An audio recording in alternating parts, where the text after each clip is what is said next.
juzi nimeona kaka yangu Karim Boimanda anasema bodi ya ligi sio chombo cha uchunguzi.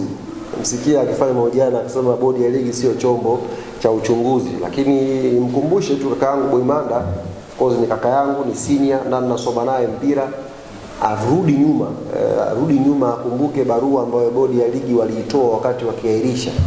Sio maneno yangu, na uenda ile barua aliandika mwenyewe kama mkuu wa idara habari ya bodi ya ligi. Ile barua iko very clear na ilieleza kwamba muda ambao wangetaka kufanya uchunguzi, sio chombo kingine. Unaelewa, muda ambao uchunguzi ungetaka kufanyika ulionekana hautoshi. Kwa hiyo walitaka kujipa muda ufanyike uchunguzi wa kutosha ili majibu yaje, alafu tarehe tangazwe. Manake kama kuna viashiria vya rushwa, usalama, na inabidi ufanye uchunguzi.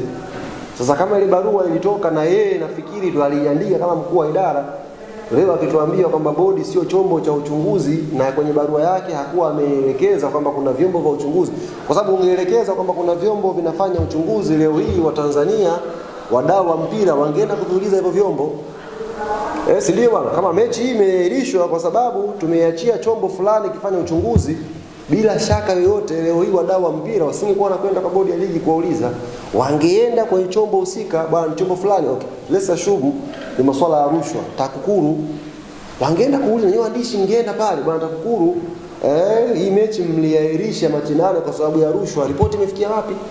Kwa hiyo nikataka nimkumbushe kaka yangu Boimanda, nimeona sasa hivi anafanya mahojiano mengi, anatufanyia promotion Yanga. Tumuombe mechi nyingine pia atusaidie. Tuna mechi na Prison kule Mbeya, tuna mechi na Dodoma hapa, atusaidie pia. Asiishie tu hapa. Mechi ikija ya mwisho na nini, atusaidie pia kutufanyia promotion na mechi za kimataifa. Boimanda pia anakuja front kutusaidia kufanya promotion.